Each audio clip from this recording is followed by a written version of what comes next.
What happens when America's sweetheart finally meets her match in a confrontation no one saw coming? What began as a routine, feel-good morning on Today with Jenna and Friends quickly spiraled into one of the most uncomfortable live TV moments viewers had seen in years. The studio, usually glowing with warmth and laughter, shifted almost instantly. Like a room where the temperature suddenly dropped and everyone felt it at once. Kelly Clarkson walked onto the set, smiling. But the ease audiences expected from her wasn't fully there. As she settled onto the familiar orange couch, her posture was tense, her smile careful. Jenna Bush Hager welcomed her with trademark enthusiasm, but the energy between them felt charged, like the calm before a storm. From the very first exchange, it was clear this wasn't going to be a typical friendly sit-down. Jenna opened by praising Kelly's career and teasing exciting projects, but then smoothly pivoted toward recent headlines surrounding Kelly's personal life. The moment the subject shifted, Kelly's expression changed. Her response was polite but deliberate. She thanked Jenna for having her and made it clear she was happy to talk about her music, her show, and the work she was passionate about, nothing more. It was a boundary, clearly drawn, even if softly spoken. Instead of backing off, Jenna leaned in. She framed the questions as concern, reminding Kelly how open she'd been in the past and how connected fans felt to her journey. Kelly shifted in her seat. Her jaw tightened slightly as she repeated her preference to keep the focus on her work. The tone remained professional, but the warmth was fading fast. The tension in the studio became impossible to ignore. Camera operators exchanged uneasy looks. Producers whispered through headsets. This wasn't the light, emotional conversation they'd planned. Was turning into a quiet power struggle, unfolding live. Jenna continued, insisting that the audience felt invested and simply wanted to know how Kelly was really doing. That's when Kelly's patience visibly thinned. She responded calmly but firmly, stating that her fans know how she's doing because she shares what she chooses to share. Gratitude, she explained, doesn't cancel boundaries. The words landed heavier than expected, and the air in the studio felt thick. Jenna, now sensing resistance but refusing to retreat, made the comment that changed everything. She suggested that being in the public eye comes with a responsibility, especially when someone has built a career on openness. People, she said, feel entitled to the story because they've supported it for so long. Kelly's eyes flashed. For the first time, her media-trained composure cracked. She corrected Jenna without raising her voice, drawing a sharp line between sharing and being exploited. She explained she hadn't come to be psychoanalyzed or to have her private life dissected for entertainment. She came to talk about her work. The word exploited hung in the air, unmistakable and accusatory. Jenna bristled, her tone turning defensive. As she insisted the show was about authenticity, real conversations, real moments. That's what viewers wanted, she said.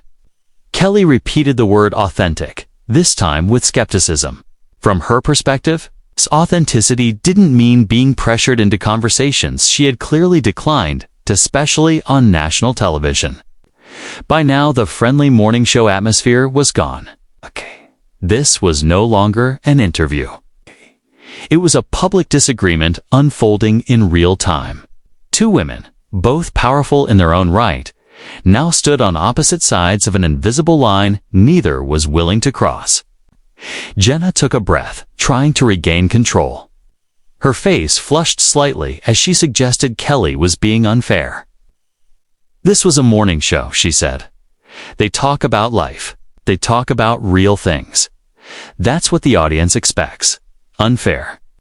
Kelly repeated, her voice rising just enough to shift the room. Sound engineers adjusted their levels as the tension peaked. The message was clear. This wasn't about expectations anymore, it was about respect. The cameras kept rolling, capturing every second. No cut to commercial. No rescue from producers. Just raw, unscripted television. And in that moment, viewers weren't just watching a celebrity interview. They were watching the collision between public entitlement and personal boundaries. Live on air, with no clear winner in sight, Kelly didn't hesitate. Her voice was steady, but sharp as she laid it out plainly. What was unfair, she said, was walking into an interview with clear expectations only to have those boundaries repeatedly ignored. She had stated more than once that she wanted to focus on her work, yet the conversation had spent the better part of 10 minutes circling back to personal matters she had already addressed elsewhere, on her own terms. The reference to other forums landed like a quiet but pointed jab, implying that respect, not access, was the difference between cooperation and resistance. Jenna caught the implication immediately, and her tone shifted. She accused Kelly of overreacting, and the moment the word left her mouth, the atmosphere in the studio visibly changed. The warmth drained from the room. Jenna insisted they were simply trying to connect with Kelly as a person. It's not just as a celebrity that viewers wanted to see the real Kelly Clarkson. That did it. Kelly's eyes widened, and for the first time, genuine anger broke through her professional restraint. She challenged Jenna directly, asking if she had really just dismissed her reaction to ignored boundaries as overreacting, and then suggested that wanting privacy somehow made her less authentic. The studio fell completely silent. No whispers. No movement. Everyone understood they were witnessing something far beyond a tense interview. Jenna realized instantly that her wording had been a mistake. But instead of stepping back, she pressed forward. She argued that Kelly's fans cared deeply about her as a whole person, that they had shared in her highs and lows and wanted to support her through everything. Kelly fired back without hesitation, telling Jenna not to speak for her fans. The media polish was gone now. Her fans, she said, supported her because she had been honest about what she chose to share, not because she owed them emotional exposure on demand. They didn't expect her to bare her soul in every interview, and they certainly didn't expect her to be pressured into conversations she wasn't comfortable having. When Kelly used the word bullied, it struck the room like a lightning bolt. Jenna froze, her expression flashing with disbelief. The accusation was public, serious, and irreversible. Jenna pushed back immediately, insisting no one was bullying her and calling the exchange a conversation between friends, or at least what she thought had been one. Kelly's response was cold and precise. "Friends," she said, "respect boundaries. Friends don't keep pushing when someone is clearly uncomfortable. And friends don't dismiss legitimate concerns as overreactions when someone is simply trying to protect their dignity and privacy." At that point, the disagreement was no longer professional, it was deeply personal. Jenna took a breath, visibly struggling to regain control of both her emotions and the broadcast. She suggested they were both getting heated and reminded Kelly that they were professionals just doing their jobs. Kelly agreed, once. As a professional, she said, she had come with clear expectations. As a professional, she had redirected the conversation multiple times. And as a professional, she was now making it clear, if those boundaries couldn't be respected, there was a serious problem. The ultimatum hung heavy in the air. The entire studio seemed to hold its breath as Jenna locked eyes with Kelly.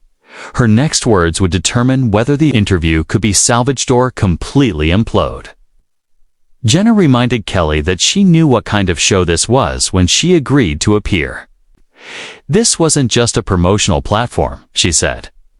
The show was about real life, real struggles, real triumphs. Kelly's face shifted rapidly from disbelief to anger to something that looked unmistakably like hurt. She asked if that meant she had to relive personal trauma for audience consumption in order to be considered real enough. Jenna denied it, but Kelly shook her head slowly. "No," she said. That was exactly what was being implied, that her music, her television work, her charity, her professional accomplishments weren't meaningful unless they were packaged with pain. Asterisk, the accusation landed hard. Kelly had effectively charged the show with exploiting personal trauma for ratings, and there was no walking that back. Jenna's expression hardened.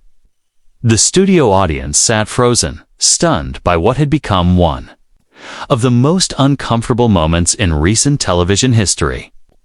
Asterisk, Kelly leaned forward, her gaze locked on Jenna, her voice suddenly quieter but far more dangerous. She offered vulnerability on her own terms. She acknowledged the difficult experiences she'd endured and explained that she shared those moments when she was ready, when it might help someone else. But she was also a professional who had built her career on talent, discipline, and connection through art. And the idea that those things weren't enough, less paired with personal suffering, was, Gay said, exactly what was wrong with the industry. Asterisk, the words lingered long after she finished speaking, leaving the studio suspended in a silence no producer could cut away from. Jenna's expression shifted visibly from defensive to stunned. She clearly hadn't anticipated Kelly reframing the exchange into a broader indictment of celebrity culture and media exploitation rather than keeping it confined to a personal disagreement. When Jenna responded that it wasn't fair, her voice lacked the confidence it had carried earlier. She insisted Kelly was making the situation bigger than it really was. Asterisk, am I? Kelly challenged calmly. From her perspective, she said, this was exactly what was happening. Her music, her television show that employed hundreds of people, her charitable foundation supporting families in need. None of it seemed compelling enough unless it came packaged with access to her personal pain. And when she declined, politely and repeatedly, she was labeled as overreacting and accused of not being real enough. The indictment was devastating. Asterisk, Jenna now found herself defending not just her questions, but the entire structure of personality-driven morning television. She argued that these shows had always been about personal connection. That was what viewers wanted. Kelly echoed the phrase slowly, then stood up in one smooth motion that caught everyone off guard. She turned the spotlight back on Jenna with a question that landed like a physical blow. Would Jenna be discussing her own marriage, her family struggles, her private challenges on television tomorrow? Was that expectation reserved only for guests? Asterisk, Jenna opened her mouth to respond, but nothing came at first. Kelly had flipped the power dynamic completely, exposing the imbalance between host and guest. When Jenna finally said it was different, the words sounded hollow, even to her own ears. Kelly stepped closer, pressing the point. Was it different because Jenna asked the questions instead of answering them? Because she controlled what was acceptable to discuss about someone else's life while keeping her own private? Asterisk, the studio was so silent that the hum of the air conditioning felt deafening. Camera operators kept filming, though several crew members looked visibly panicked, unsure whether to intervene. Jenna tried to regain control, reminding Kelly she had agreed to come on the show, knowing its format. Kelly agreed. Once. She had agreed to promote her work, to talk about her projects, to connect with the audience professionally. She had not agreed to be ambushed about personal matters she had already made clear were off-limits, asterisk, ambushed. Jenna's voice cracked slightly as she objected, insisting that personal questions were a normal part of these interviews. Kelly fired back immediately. Normal for whom? Normal for hosts who go home with their privacy intact, for producers who profit from other people's pain, or for guests expected to bleed on cue while being judged on whether they're authentic enough. Asterisk, each question landed harder than the last. This was no longer about boundaries. It was a direct challenge to the ethics of the entire morning show format. Jenna, now audibly strained, insisted they weren't exploiting anyone, only offering a platform for connection. Kelly repeated the word platform with open disdain, pointing out who controlled it, who set the terms, and who decided which lives were fair game. When someone resisted, she said, they were dismissed as difficult or dishonest. Asterisk, Kelly began moving toward the edge of the set. and a ripple of panic swept through the production team. The realization hit all at once she might actually walk out.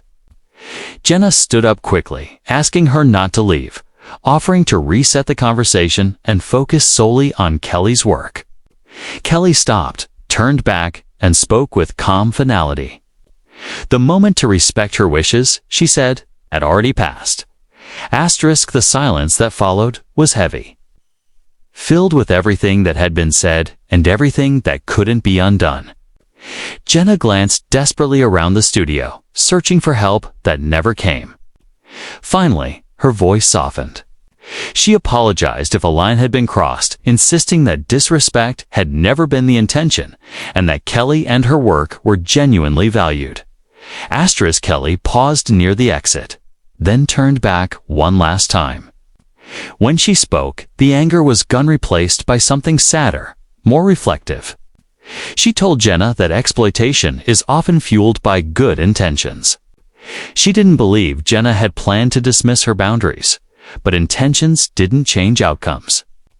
What happened wasn't acceptable simply because it wasn't deliberate. Jenna took a step toward her, pleading to fix it, to start over. But the moment had already passed. The damage was done, live on air, leaving behind a studio frozen in silent sand, an audience watching a morning show unravel into something far more revealing than anyone had planned. Jenna tried one last time to salvage the moment, insisting they could talk about anything Kelly wanted. Kelly stopped her immediately. No, she said firmly, they couldn't. The damage was already done. She had been crystal clear multiple times about what she was and wasn't comfortable discussing. Instead of respecting that, her motives had been questioned, her concerns dismissed, and her desire for privacy twisted into a flaw, something that made her seem less authentic, less real. There was no resetting from that. The studio audience sat frozen in silence, visibly uncomfortable. This was nothing like the light, cheerful morning show experience they'd expected. Kelly turned and began walking toward the exit again, but Jenna wasn't ready to let it end there. She accused Kelly of being unreasonable, arguing that this was simply how talk show interviews worked. "You can't come on television," Jenna said, "and expect to only talk about things that make you look good." Those words stopped Kelly cold. She turned slowly, and the frustration on her face hardened into unmistakable anger. "Make me look good," she repeated. Was that really what Jenna thought this was about? Kelly challenged the idea outright, saying she wasn't trying to control her image. She was refusing to discuss deeply personal matters that had nothing to do with why she was there. Jenna pushed back, now openly frustrated herself, accusing Kelly of being selective and suggesting that wasn't fair to an audience that expected honesty. Kelly shook her head in disbelief. "Everyone is selective," she pointed out. "Jenna is selective. Producers are selective. Yet somehow, when Kelly is selective, she's labeled dishonest and inauthentic." When Jenna denied saying that, Kelly cut her off, reminding her exactly what had been implied, that wanting control over the conversation made her unreasonable and unfair. Kelly's voice rose again, carrying the weight of something much larger than this one moment. "What wasn't fair to the audience," she said, "was creating a culture where people are afraid to come on television because they know they'll be pushed, prodded, and pressured into discussing things they're not ready to face publicly. What wasn't fair was a system where professional accomplishments mean nothing unless they're wrapped in trauma, where dignity comes at the cost of being labeled difficult." Jenna looked around the studio desperately. Her face flushed, insisting Kelly was blowing this out of proportion. Kelly fired back without hesitation. Was she finally saying out loud what had been happening in the industry for years? How many guests had sat in that chair feeling they had to choose between privacy and cooperation? How many had walked away feeling violated but stayed silent out of fear? Kelly steadied herself, her voice clear and controlled. She reminded everyone that she came as a professional to discuss professional work. She had been polite. She had been respectful. She had tried again and again to redirect the conversation. And instead of listening, she'd been pushed until things exploded. She looked around at the cameras, the crew, the audience, and named it plainly. This is what happens when someone finally says no, and means it. Asterisk if standing her ground made her difficult or unreasonable. She said she would wear that label proudly. Asterisk with that. Kelly turned toward the exit once more. Before she could leave, Jenna called out, pleading with her to wait, warning that walking off would look terrible for both of them. Couldn't they find a better way to end this? Asterisk Kelly stopped, but didn't turn back. Her voice, when she spoke, was quiet, but carried through the silent studio. Jenna had been given multiple chances to end this differently. Chances to listen. Chances to respect boundaries. Chances to offer the same professional courtesy she would expect herself. Those chances were ignored. So no, they couldn't end on a better note. That note had already been written by Jenna's choices. Asterisk, and with that, Kelly Clarkson walked off the set of Today with Jenna and Friends, leaving behind a stunned audience, a shaken studio, and a moment of live television that would be debated long after the cameras stopped rolling.